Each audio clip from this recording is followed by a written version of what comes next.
Hello and welcome back to my channel.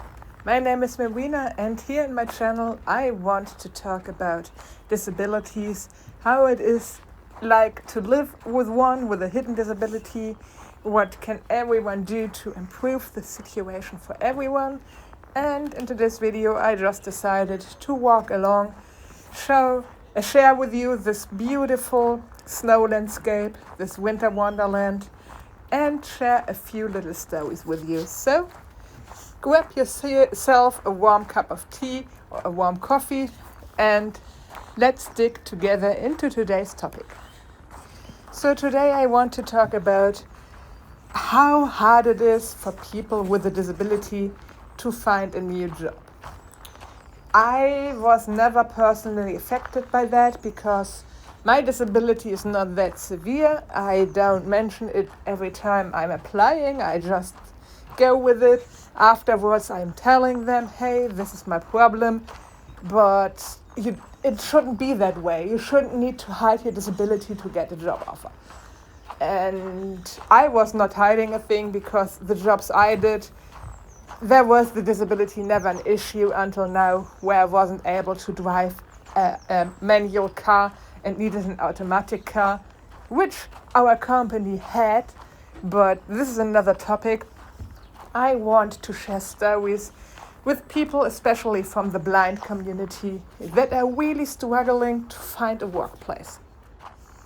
And in my opinion, it's completely ridiculous because, like many other disabilities, blindness is a spectrum.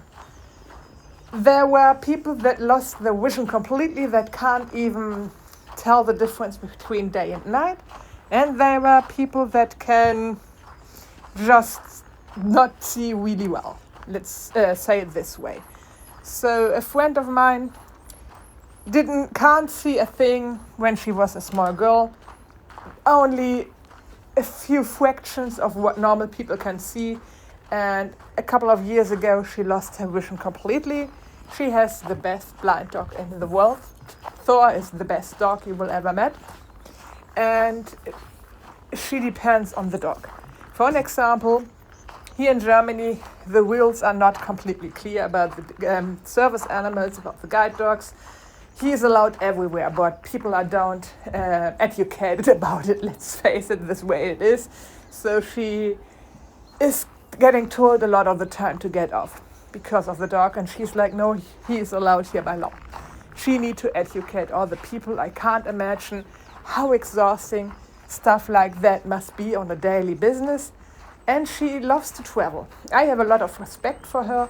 For an example, she is traveling all by alone, all by herself to Egypt, and I think it's really empowering to see stuff like that.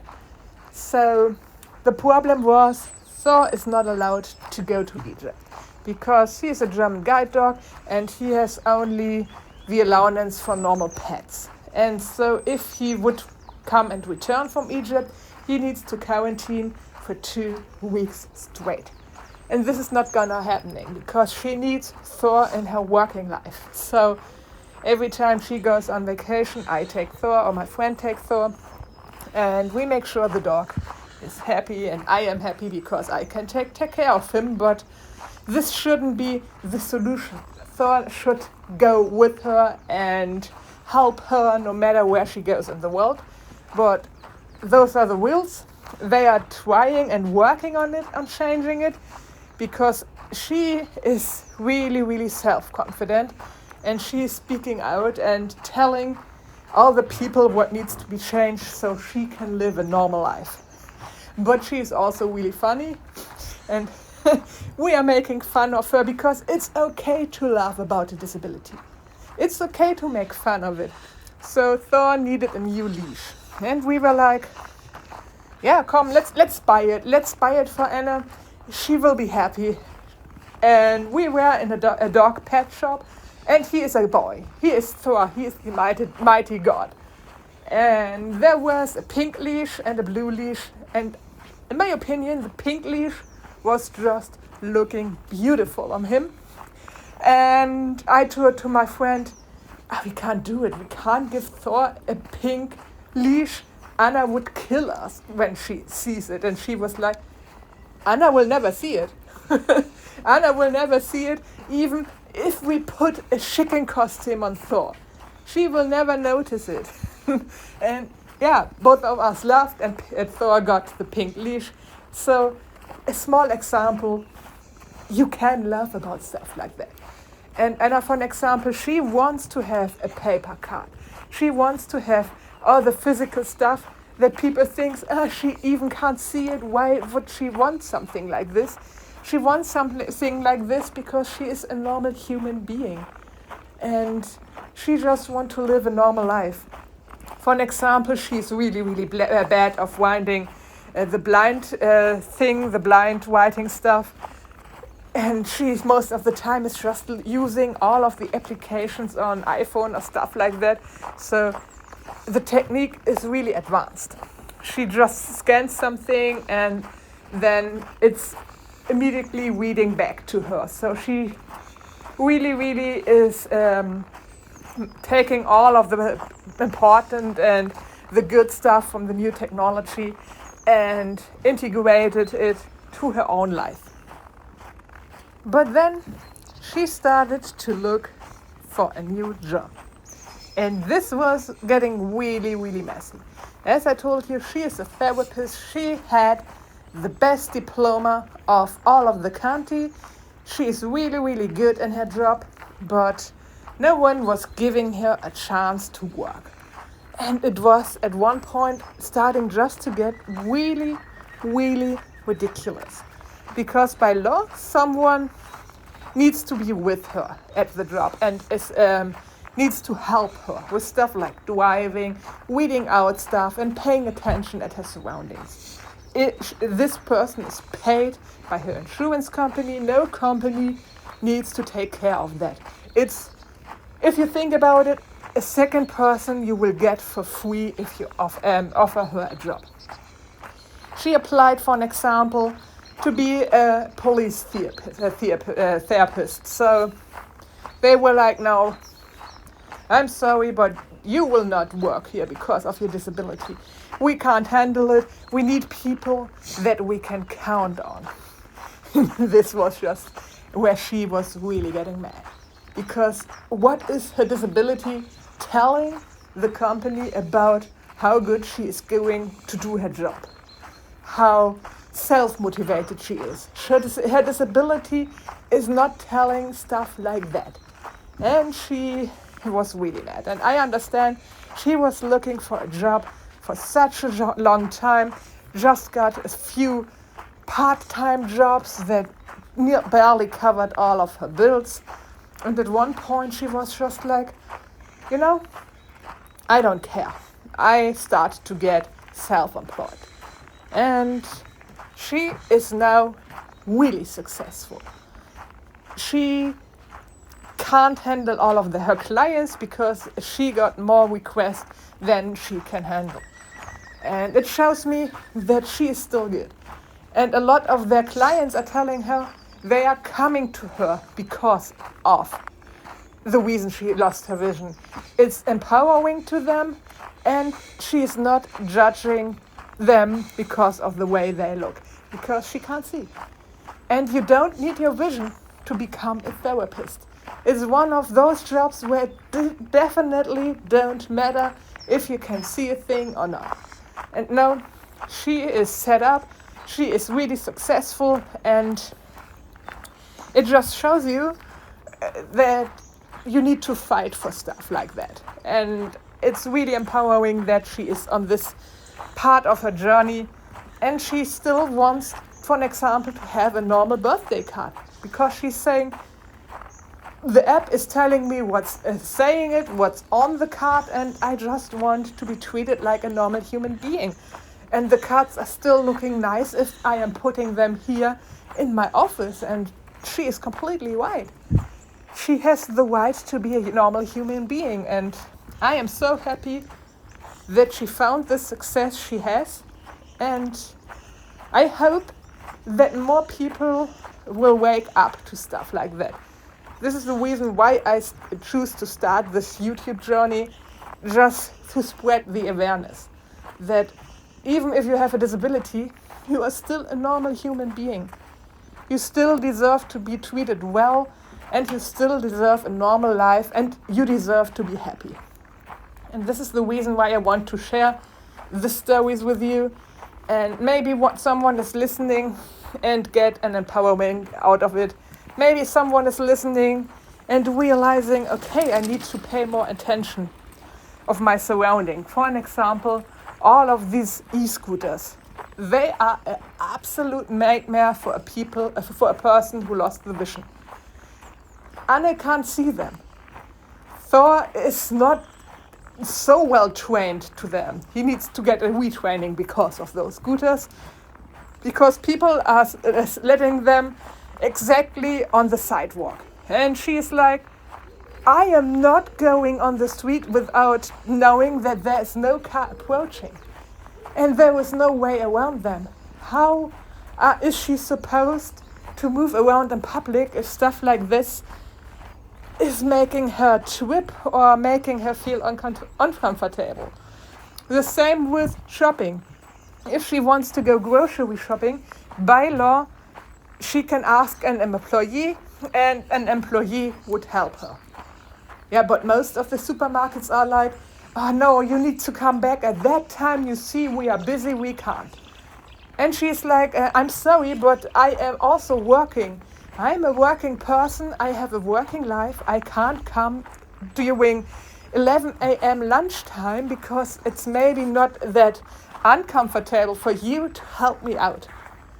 And I think, yes, she has the right to, because she is still working. So she can't just leave a job to go grocery shopping because then an employee decided he can offer his time to her. She knows exactly what she needs when she's getting into a grocery market. It takes them 5 minutes of their time. And you really, really should start investing this 5 minutes because she needs it. She can't do it on her own. So please provide the help. So the next case of the blind community, what really gets me mad every time I'm just thinking about it. A guy didn't lose his vision completely. He was still able to see if he was zooming on the camera or on the phone. And as you know by this, there would be a person who is employed just to help him out. But he wanted to become a journalist. And I was like, sure thing, I talked to our company, he would certainly get a trainee or maybe an internship with us. Boy, was I wrong. Boy, was I wrong. They didn't even offer him the chance to get an internship. I was showing them his pictures. And his pictures were great. So much better than the pictures most of my coworkers will do because they don't have a feeling for photography. It's sometimes ridiculous what picture they are using for their articles in the online communities, for the online posts. And he is such a good photographer. He's a good journalist. I wrote a few of his stories, a few of his articles. He would be a perfect fit for the company. And I guess if I didn't have mentioned that he had lost his vision, just with his works, he would certainly would have gotten an internship. Maybe it was my mistake. Maybe we shouldn't kept it quiet until the face-to-face interview. And even then, maybe keep it quiet. But again, I think you shouldn't have to need to hide your disability just to get a job. And my company was just like, no, we can't. No, he is too much trouble and we need to invest too much time. And I was like, you don't need to invest any time more than anyone else because there is a legal person with him. No chance of getting him an internship. No chance at all. And I was really mad. Lucky for him, our arch enemy company in the same town employed him. And guess what? He is really successful as a journalist. Yes, I told you so. This is the hardest case of I told you so I've ever witnessed. But the same with me. I have a walking and mobility disability. It was clear from the beginning. I can't drive a manual car anymore because it's my left foot. It's hard for me. I can, but it's hard for me, especially if I need to do it for 2 or 3 hours a day. So I just was asking for an automatic car, and we still have those cars. But my company was not willing to help me, and I was like, sure thing. In the winter month, it would be easier for me just to do the shifts or home office or stuff like I can do in the broadcasting company, because it's hard for me to stand 6 or 8 hours straight on ice because of my arthritis and of all the stuff that is going on in my foot. Guess who needed to quit the job because of this? And just to give you a small little insight how inaccessible my company was, we have 6 or 7 floors in our broadcasting house, and there was one wheelchair restroom in the 3rd floor. No one knows why on the 3rd floor and why not on the ground floor, but on the 3rd floor. One. So as I heard, this was never in use, beside when a guest with a disability came for a shooting inside of the house. And I was just like, this is ridiculous. It's not that hard to install, and please just go give those people a chance. Most of the jobs here at a journalist you can do from your desk. And why don't you want to give those guys a chance? They are not worse than you, and everyone can learn from someone with a disability. It can change the view of the whole team. It can make a whole new spirit in the team. But this is aside, people like me, people with disabilities are struggling on a daily basis with. It's easier for me now to get in retirement than getting a new job because of my disability. I think this is the truth. I'm like, okay, I have the highest insurance plan. I get paid a high pension because of my disability, then the state pension as well. I can do full-time traveling. It's not what I want with my life, but if it's the worst case, it's fine for me. But most of the people don't have the accident insurance pension on top. And they will struggle really, really hard, in my case, financially. And I'm like, this can't be the solution. I am, for example, I'm clearly capable of working, especially as a journalist, even in marketing or project management. But companies are not willing to offer a person that had a disability a job. And I think this mindset really needs to change. I really hope you find something in this video. Maybe you got empowerment from the story of the person who has lost her vision. Maybe you start rethinking about how you treat people with disability in your company, and maybe you can start speaking up for them. Or maybe it was just for your entertainment and you laughed about the pink leash of Thor. Then it's fine as well. Everyone is welcome here. If you like this content, please let me know. If you want me to share your story, please reach out. I'm more than gladly willing to do so. I hope you have a wonderful day, and I will see you tomorrow in my next video. Have a nice day and goodbye.